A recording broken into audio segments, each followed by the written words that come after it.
Hello, welcome to the first year MCA course of Guru Nanak Institute of Technology, Kolkata. I'm Dr. Indrajit Bose and I shall be your course coordinator for this session. This paper is entitled Business English and Communication with a paper code of HU101 for MCA. Now, you all know that in the course of this paper, we are taking a look at the various formats, genres, and modes of written and spoken communication in the workplace context or in the context of business. This lecture 3 in the series, is on business communication in general, or it's all about how people interact with each other in the business world, or it is about interpersonal communication in business.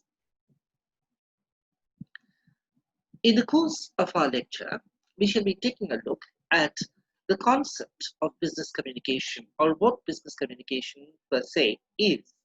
We should also be taking a look at the features and modes of business communication, the diverse forms that it takes. We shall also be looking at the various types of oral communication and written communication which appertain to the business world, and we should be doing a stock taking of the various problems and issues which complicate our interpersonal exchanges in the business world. And also, there should be a brief glance at some of the ways in which we can resolve these problems. Now, to begin with, what do you think of as the business world or the world of commerce or business, where exchanges regarding business or interpersonal exchanges involving negotiations of business or interactions relating to the exchange of goods and services is taking place all the time? So actually, if we try to define it, then business communication is all the types of communication required for interacting or exchanging of goods and services in business transactions.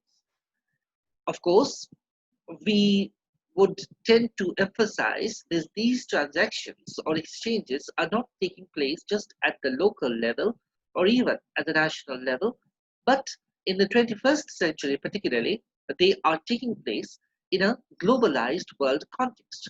So if I'm interacting with my clients or customers in Kolkata or New Delhi or in Hyderabad, that doesn't mean that I'm not interacting with other people who may be on other sides of the world. I may have clients in Hong Kong or Singapore, or just as well at Auckland in New Zealand or Toronto in Canada. So I have a worldwide network of clients, customers, vendors, suppliers, and various other people interested in monetary exchanges. I'm related to the stock market and the money market in India, as well as with other countries in Southeast Asia, in the countries in the Middle East, in Europe, and the United States and the Far East. So it's a whole worldwide network, and it is an interconnected and small world that we are a part of. So all the communication or exchanges that are taking place in this world are all related to the sphere of business communication. They appertain to business communication. So business communication as a term is extremely wide ranging and generalized in and broad in scope. So it is a very inclusive term, so to speak. And we must keep this inclusiveness or broadness or generality of application in mind, that what we are saying is applicable not just to our country or our local situation or context, but that it applies to the world in general, to the entire world, as a matter of fact. And what may these activities be? Of course, very simply, they are the buying and selling of goods and services, promoting businesses, handling feedback from customers, engaging in business partnerships and collaborations with other firms or organizations, doing or involving in various kinds of interorganizational negotiations, transfers of information, and pooling of resources and talent, and all kinds of partnership exchanges that are possible. And of course, giving presentations in business, selling your goods, advertising your goods and services, especially in today's world, this is a very, very big thing. So, all these kinds of activities centering around business and commerce are in the sphere of business communication. And all that we do to speak or interact with others through speech and writing and listening in various workplace situations would be involved in this term of business communication. And these are the activities and these are the applications that we are going to take a look at in the lecture that we have today. Now, to begin with, let us look at the features of business communication. First of all, as I have said, various transactions or business transactions are involved or they are taken into account when we are talking about business communication. And of course, these transactions would tend to focus on the product or item which is being sold or exchanged or bartered or being transferred in some way. It might even be an auction that is taking place of some rare item. Though, of course, as such, business communication is related with the production and sale of merchandise or goods and services. So it can focus on the product which is being sold or exchanged, or it can focus on this whole process of manufacturing, production, and marketing and sale, or it can focus on the after sales follow up and feedback, because the feedback that customers give or the response of the customers is a very important part of the entire business transaction. So the business transaction starts or commences with the production of goods and services and their marketing, and it goes on to the actual sales process and continues up to the after sales process where customers and organizations give their post sales feedback, which may be good or it may be negative. Now, another characteristic of all these transactions and exchanges that are taking place is that they are very, very detailed. All the communications which take place relating to these transactions, like letters, for example, or emails, which we send when we are inquiring about the prices of certain products. For example, suppose I send an inquiry email about the latest price of a certain model of a DeskJet printer, and I have to give precise details. What's the kind of printer that I'm interested in? And also, the firm that is dealing with me or the supplier who is dealing with me will also give me correspondingly precise details like the name of the printer, the model of the printer, the model number, the specifications, the services that it will provide, the price, the special offers, and so on. So transactions and communications are very, very detailed and very, very precise in the details that they offer. Also, they are quite concise. There is no time in the business world for casual conversation regarding official transactions. Or, in other words, we might say that people don't chat about business when they are doing business. So, well, time means money over there. So time is precious, it is a valuable thing, and people tend to be short on economical with words when they are speaking about business exchanges. So the details are there, but they are very, very concise. Also, these communications employ a specific vocabulary or terms which are used in business only, like consignment, exchange, and other terms, for example, like transfer, profit margin. These are all instances of using business vocabulary. And if you are a professional in the business world, you will naturally be using these vocabulary as a kind of a shorthand. Also, these communications are written or spoken with a particular and specific audience in mind. If I am addressing a letter to my supplier, I have got my supplier in mind. If a firm is issuing a kind of a promotional offer regarding a certain type of printer or some other exchange product, or let's say another item, consumer item, like a brand of cosmetics, then they would keep the customer as a kind of target customer in mind.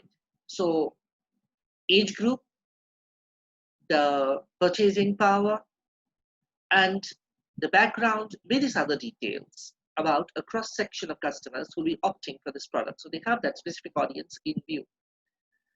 Also, exchanges in communication which we make in business have particularly got to be reader friendly or audience friendly, or they are attuned to the reader who is reading these exchanges. So there is a persuasive tone which is used in sales letters, for instance.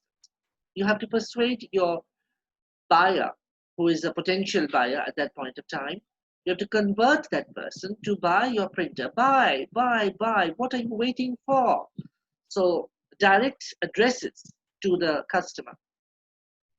And of course, varied modes and channels are used. Written communication in the form of letters or memorandums, and electronic communication in the form of emails and reports and various other kinds of exchanges. And of course, this whole network of communications, or this whole corpus of communication exchanges, is very, very dynamic and resource rich. And it is full of information of various kinds, which is interesting, which is valuable, and which is relevant. It is of great significance and meaning to the consumers or the customers who are out there in the world outside waiting for these products and these offers which are being offered. So they are opting for them, they are interested in them, and obviously this interest has to be created and sustained by the manufacturers of these products. So they are the salespeople who have to do the job of attracting the customer or the consumer. And part of that attraction lies in a persuasive communication skill, which is developed through business communication skills and exchanges. So this is what actually we are talking about. The way to attract, the way to convey information, the way to catch hold of customers and convince them to buy your products. So that is what business communication is all about. Achieving targets, as a matter of fact. Now, let us proceed further. Now, of course, there are varied modes of communication or varied forms or channels that it takes. Like, for example, if I talk about oral communication, then there are sales talks or product presentations. There can also be client interactions, like face-to-face interactions with clients or telephonic interactions with clients. There can also be various kinds of business meetings, meetings within the organization, meetings with other organizations, or very large meetings involving members from various organizations all pulled together. There can also be teleconferences, there can be interviews. So there are varied modes of communication or exchange which are being used almost on a daily basis, or even say on an hourly basis all the time. So what happens? Sometimes in order to promote products, we have to give sales talks. The purpose of these talks being to convert the customers and clients and suppliers and others who are attending to buy your product, or to give a product presentation. How well is the hair oil that my company is producing doing in the market?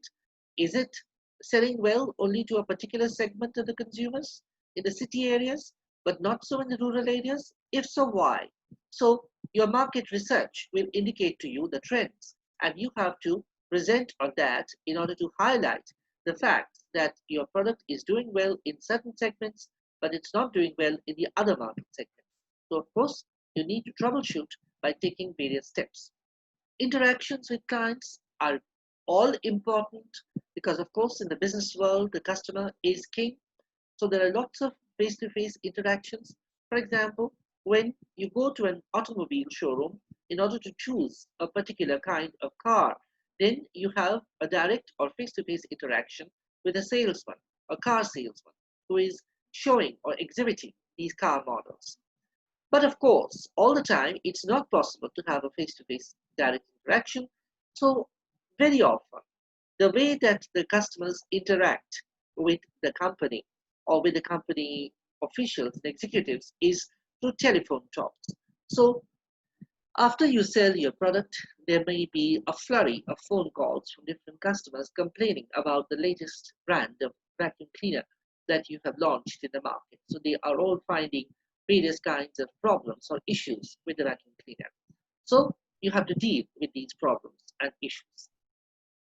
And of course, as I have said, within and with other organizations, there may be detailed business meetings and interactions with clients through teleconferences, and interactions with your other people in the organization via teleconferences, which involve a satellite linkage, a most convenient linkage, I would say, between people in different geographical locations or physical locations.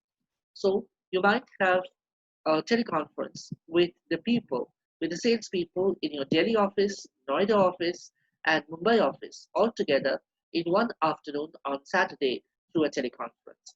Actually getting all these people together would involve considerable travel costs and expenditure of time and energy.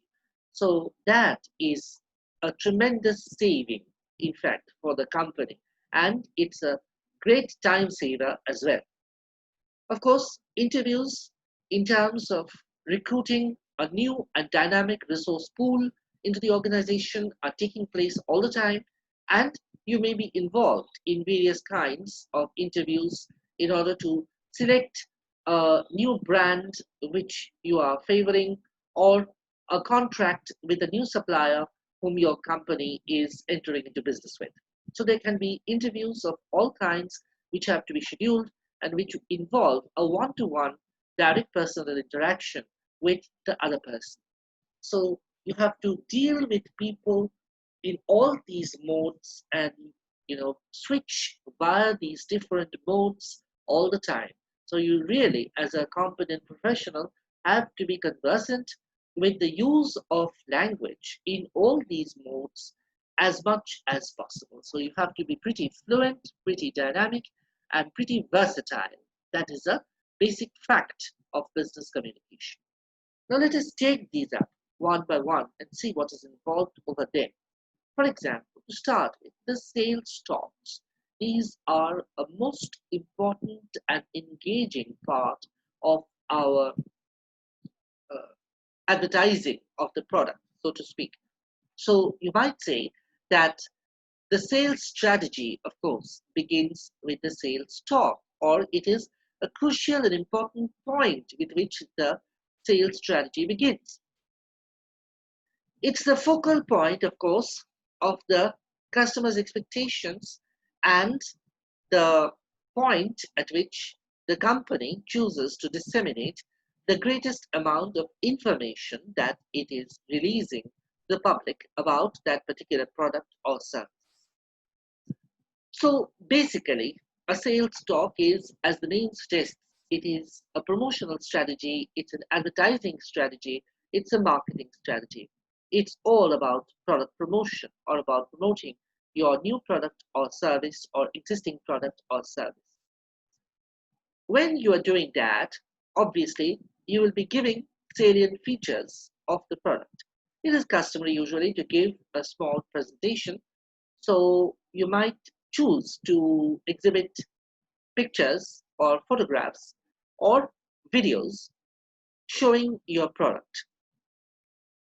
Of course, in these sales talks, there has to be an eye-catching opening or the use of hooks rather to catch the attention of the viewer. There are direct appeals to the viewer or to the consumer in these sales talks. So what are you waiting for? Please go up and buy. Or the exchange of various kinds of stories and anecdotes, which all relate to wonderful sales performances or exchanges.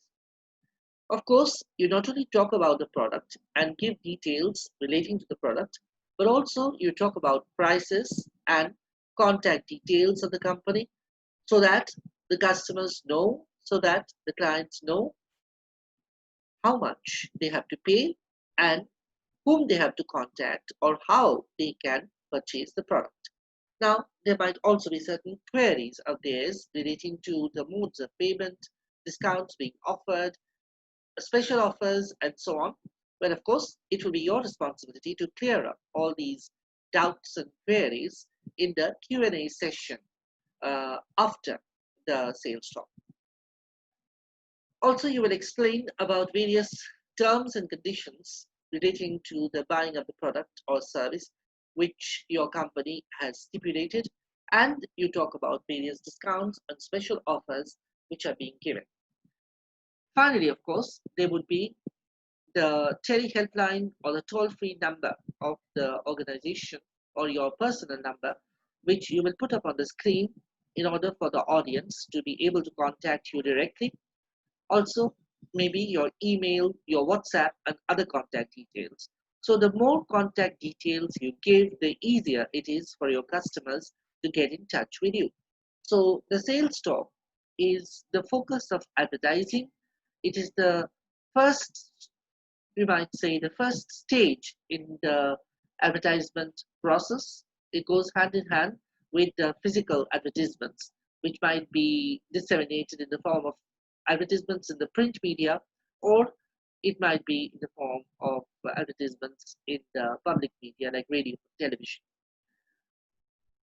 But of course, as I have said, it is the focus of advertising, and it is a moment where you get the chance to express yourselves in details about the product, and you talk about the product and its qualities and its features and all its highlights as much as possible. So it's your job to convert the customer, and those salespeople who are gifted in the art of selling or retailing products will naturally attract the customers with the help of their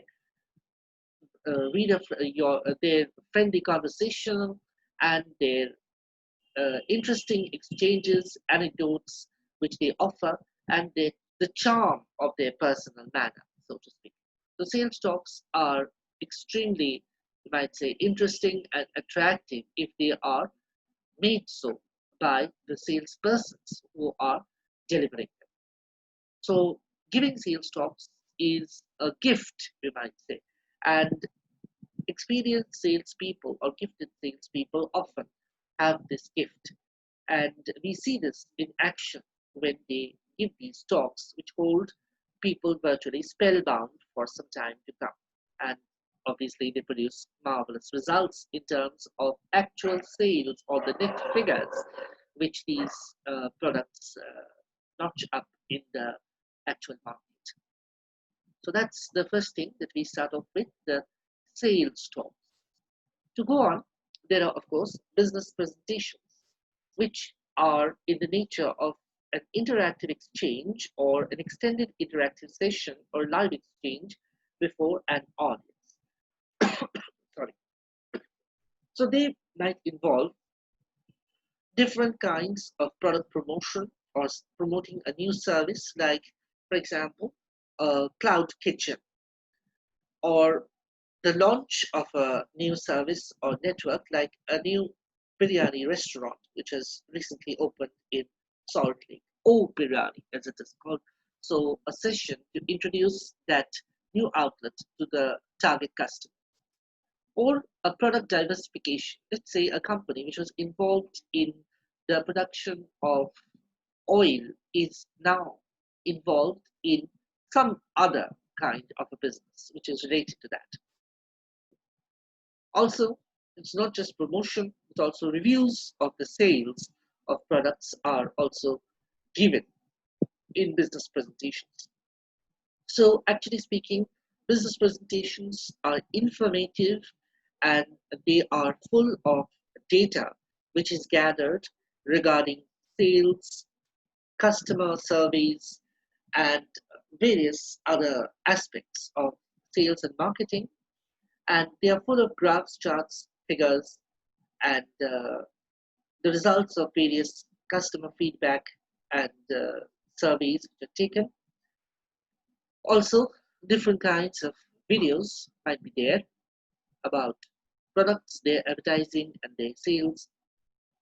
So they are all part of these business presentations. And as a salesperson, you might have to prepare a detailed business presentation about a product where you would have to follow these strategies and attract the customer's interest and the audience's interest with the help of real life examples, and share your experiences with them as you take part in the presentation in a live session. So this is about business presentations. The other important aspect of business communication, as far as oral communication goes, is business telephony, where you are involved in interacting with clients, customers, and others over the phone. Now, the subject of these phone conversations are never casual or informal subjects. They are rather related to formal inquiries about products and services. They relate to various sales offers, sales promotions, or inquiries about sales. They also deal with post-sales follow-up and with various complaints made by the customers regarding the products which they have purchased or which they have used. Now, we shall be dealing with business telephony in details in a subsequent lecture, so I'm just summarizing some brief points over here.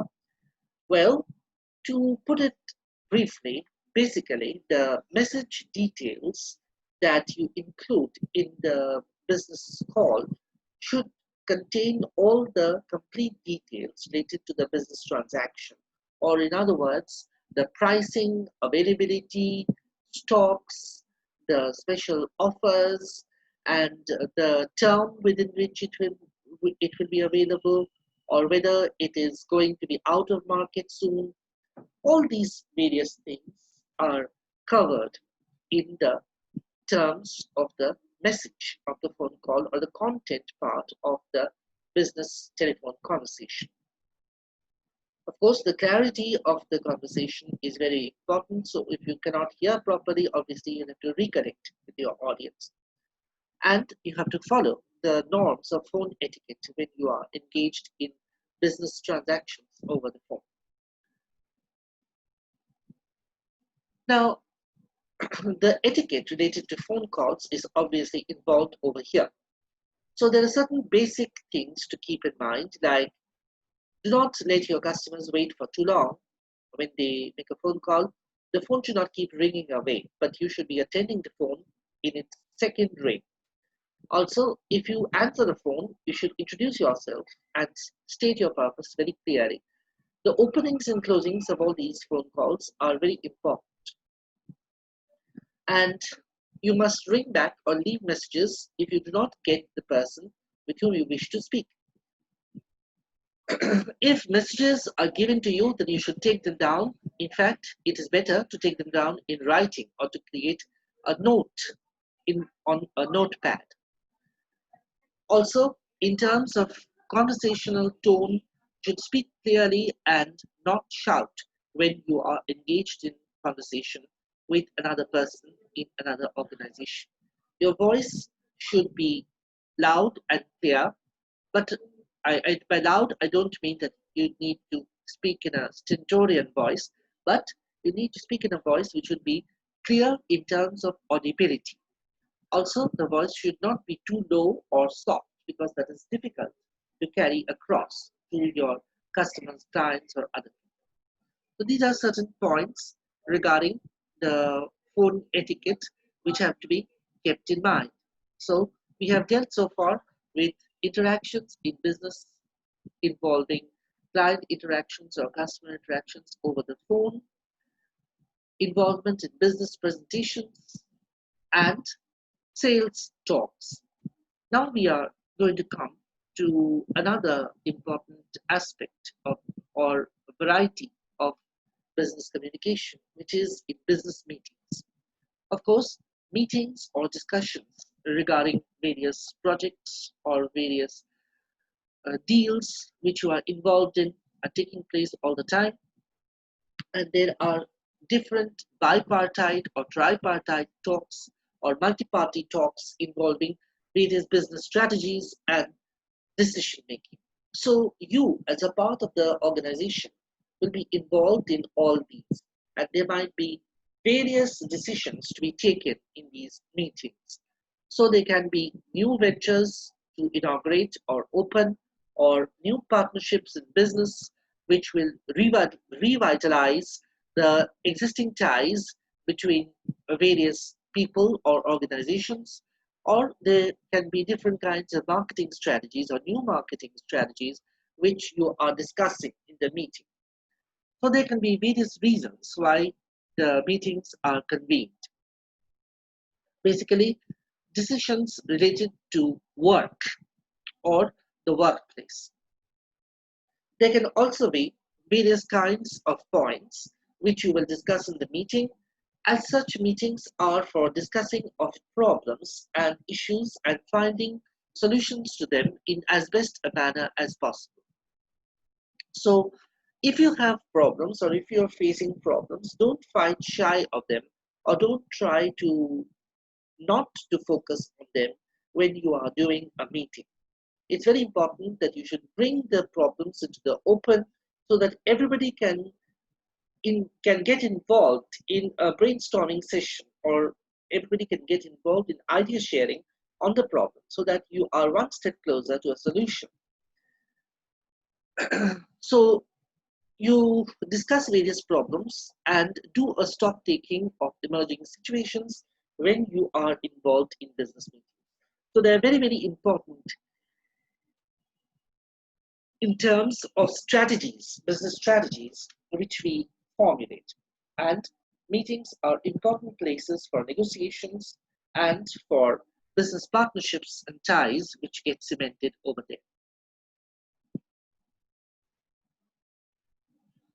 Now, obviously, when you are involved in a meeting, there is a whole lot of procedures or conventions regarding meetings which have to be kept in mind. Now, when you are preparing for a meeting, basically you have to take care of the preparation which goes into it prior to the convening of the meeting. So, before convening the meeting, what do? We prepare the aspects of paperwork like the notice and agenda of the meeting. Then we convene the meeting and we follow the protocol in the terms of seating order. Like, for example, if there is a long table, then the chairperson sits at the head of the table, the secretary sits next to the chairperson, and so on. So there is a kind of protocol in the seating and the discussion procedure which is followed very strictly, and these discussion procedures involve people and their seniority, so they will come first, and position and important issues in the meeting or priorities which are there as far as this particular meeting is concerned. So important issues and concerns or problems will crop up in these meetings and they have to be resolved, not avoided. Also, there are very democratic processes of selecting solutions or selecting votes from people uh, whenever there is a difference of opinion or there are multiple people with different opinions or shades of green. It's also a forum for the resolution of interpersonal conflicts among people because there, after all, they come to a confrontation with one another, and it is there that their conflicts, interpersonal conflicts, can be resolved. Finally, at the end of the meeting, the documentation involving the meeting are distributed among the members. So this can take place actually after quite some time after the physical meeting, because nowadays mostly the meeting documentation in the form of the minutes of the meeting are distributed by email long after the actual physical meeting has been held. Now, so far we have been dealing with business communication as far as oral communication is concerned. But now we will be dealing with business communication as far as written communication is dealt with. So first over here comes business correspondence. Now, what is business correspondence? Basically, it involves all kinds of business writing, which include letters and other electronic forms of communication like email, for example. Now, what is the purpose of these business correspondences or exchanges? Basically, the purpose is to exchange or get involved in information exchange regarding business transactions. So basically, they are meant to instigate action, and by engaging in these transactions, we get to keep a documentary record of what is taking place, and these transactions would include letters, emails, memos, and faxes. So a lot of things are involved in business correspondence with clients, customers, and so on. Now, a form of electronic correspondence which has become increasingly popular in the 21st century, so that it is almost threatening to submerge or to supplant all other earlier forms of written communication, is that of emails. Emails are electronic mails which are most common and widespread in their use in official exchanges, in business transactions, and so on. Now, the great advantage of emails is that they have a global coverage and a worldwide connectivity. If you send a mail from Reykjavik in Iceland, you can reach somebody at Oslo in Sweden just as much as you can reach somebody in Singapore in Southeast Asia. So there is a whole connectivity with the entire world out there, and there is a large network database involving multiple recipients. So I can send the same mail to different sets of people by marking them as CC or BCC. It is, of course, more economic than any other form of communication, and multimedia attachments are possible over there. And there is also quick delivery, which takes place when the emails are sent. Just at the click of a mouse, I can reach somebody in London and in New York, whereas if I actually sent a letter to them, a physical letter would take several weeks to reach these destinations. So emails are extremely convenient and useful ways of keeping in touch with customers, clients, vendors, and other people. Now, what is the format of these emails? First, we have the heading section where the subject, the recipient emails, the recipient's email address, and the sender's email, the date and time are all included. The date and time, of course, are included by default. And if there's a copy which needs to be marked to someone, we can write it over there. The body of the email is like the letter or the formal letter. The salutation is formal, and the contents would be specifically brief and to the point. And of course, it's written just like a formal letter, though it is briefer than that. And there is a leave taking, which is pretty formal, which takes place at the end of the message. And of course, there may be attachments because, as such, the body of the mail is not very large for writing. So, other documents which need to be given or which need to be enclosed with the email, one can send as attachments. So there is a possibility of large attachments. So this is another advantage of emails. So this is an example of a business email. I shall follow this up by comparison with an Indian email. Now, in this business email, we find that the recipient's address is to the left, and so is the date of writing, the 23rd February 2018, and the salutation, the body of the letter, the closing of the email, they are all indented towards the left margin. So the language of the email is relatively informal in this American email. It says, "Hi Dave, just to remind you that I shall be looking forward to receiving the first shipment of the total Pinewood bedroom furniture, 2 closets, 1 by 7" by 4" bedstead, and a dresser by the first week of March, as I have completed the payment in February. Please send by courier. I prefer FedEx for speedy delivery. Regards, Mike or Mike Absalom." So it's very, very casual and conversational in tone. We compare this up or follow this with a business email from India. So again, we have the left indentation of the recipient's postal address and the date, and the salutation, however, is not so informal as in the American email, with the person being addressed as "Dear Mr. Devidar." This is just to remind you that the first shipment of the total teakwood bedroom furniture, 2 closets, 1 by 7 feet by 4 feet bedstead, and 1 dresser, is expected by the first week of March, as the payment for the same has been completed in February. Please send by courier as early as possible. Yours sincerely, Bhushan Mehta, Royal Furniture, Tarapur, Burdwan. So this is an Indian email in business, and we notice that it is much more formal and official in tone compared to the American email. The language and the vocabulary also reflect this seriousness. Now, when we talk about emails, there are also something else that we need to talk about, that is the sending of electronic messages as hard copy or faxes. So if I want to send a deal agreement as a hard copy to my partnership firm, I would prefer to send it in the form of a fax message. So I can send it as a fax, and it can be an 8.5 inches by 11 inches document with a horizontal text block on top and 2 short columns beneath. And I will include the phone number and fax number, the mailing address, the horizontal text block, and the company logo in the left-hand corner.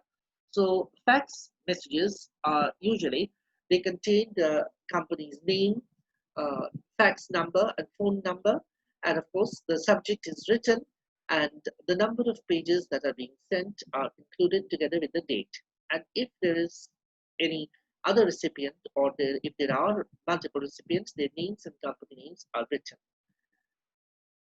Printed text is usually preferred, and the hard copy that we get with faxes are very convenient. And if we need scanned copies of signatures, or we need the physical signature of the person who is signing the deed agreement, then it is convenient to fax it. But of course, fax is a bit expensive. So sending scanned copies of documents by email is a much more inexpensive variant, and it would tend to be preferred by people in business in present times.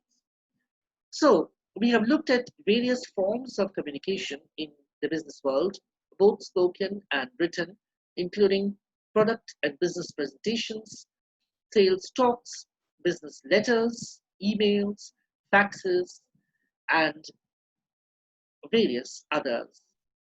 So I hope that this lecture has illustrated to you the extremely varied and broad nature of business communication, and we shall be studying the various forms of these communication in the lectures that follow. So with that, I would like to end this lecture for now. Thank you.